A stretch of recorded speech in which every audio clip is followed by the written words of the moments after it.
애완동물들은 언제나 주인 곁에 있고 싶어하고 주인 곁을 조금만 이탈하면 불안 증세 등을 보이곤 합니다.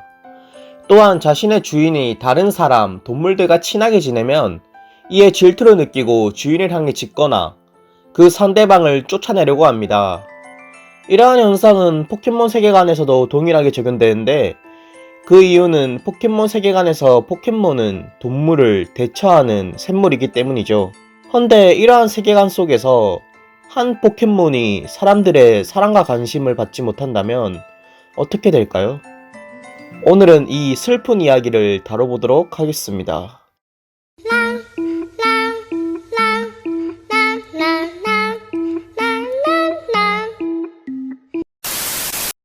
따라큐는 8세대 썬문에서부터 나온 페어리 고스트 타입의 포켓몬입니다. 따라큐는 처음 나왔을 때부터 컨셉이 독특하였습니다. 그것은 바로 피카츄의 탈을 뒤집어 쓴 포켓몬이라는 것. 단, 따라큐가 피카츄의 탈을 쓴 이유는 피카츄를 좋아해서가 아닌 피카츄를 싫어하고 증오하기 때문이라는 것입니다. 이에 따라큐는 더욱 주목을 받기 시작하였습니다. 그렇다면 우리는 여기서 궁금합니다.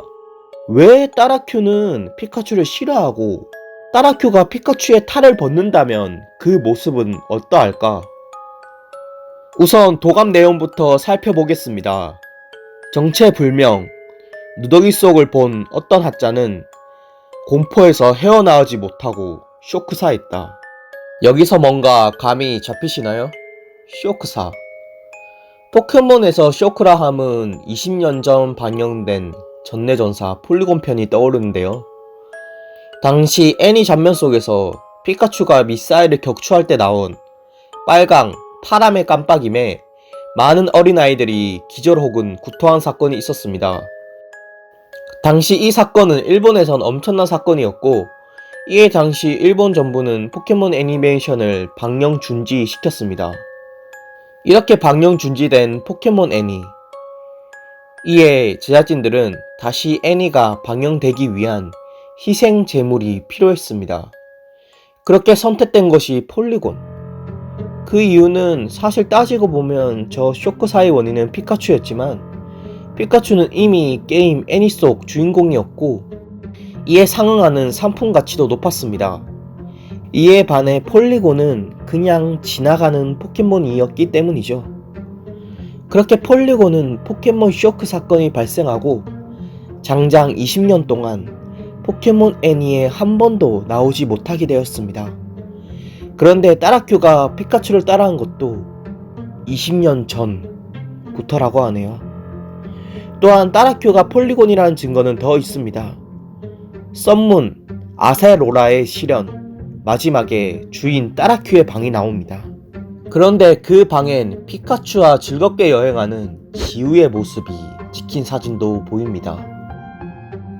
그렇다면 따라큐는 줄곧 지우와 피카츄의 여행을 바라보면서 증오심을 키웠던 건 아닐까요? 또한 썬문 게임 속에서 폴리곤을 공짜로 분양받을 수 있는 장소가 있는데 그곳엔 의아하게도 따라큐가 있습니다. 이것도 과연 우연일까요? 이에 다시 한번 이 따라큐 괴담의 증거들을 정리하자면 이렇습니다. 첫 번째, 포켓몬 쇼크 사건으로 폴리곤은 20년 전 포켓몬 애니 속에서 완전히 배제되었다.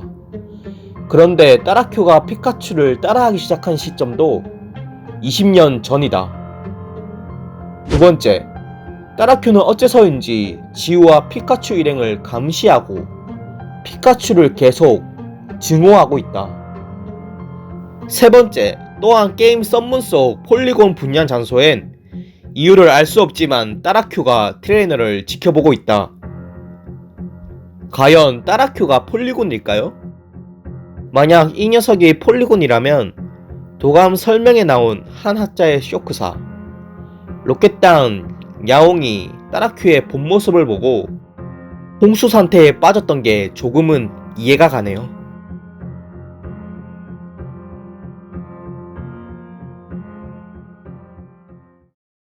최근에 채널을 운영하면서 갑자기 많은 사람들의 사랑을 받게 된 것 같습니다.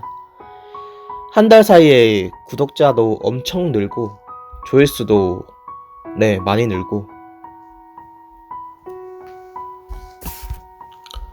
무튼 여러분들이 채널에 들어와 주신 것만으로도 저는 감사합니다. 다음엔 좀 더 발전된 모습으로 찾아뵙겠습니다. 발음이라든지 조금 편집 기술이라든지 조금 더 많이 개선해야 될 것 같네요. 혹시 보고 싶은 괴담이나 듣고 싶은 이야기 있으시면 댓글로 작성해 주시면 제가 영상으로 한번 만들어 볼게요. 또 너무 자극적인 말이나 상대방에게 신뢰되는 말들은 자제해 주시길 바래요. 가차없이 삭제는 하고 있는데, 그래도 보다 보면 조금 마음이 아프네요. 그럼 다음에 뵙겠습니다. 안녕?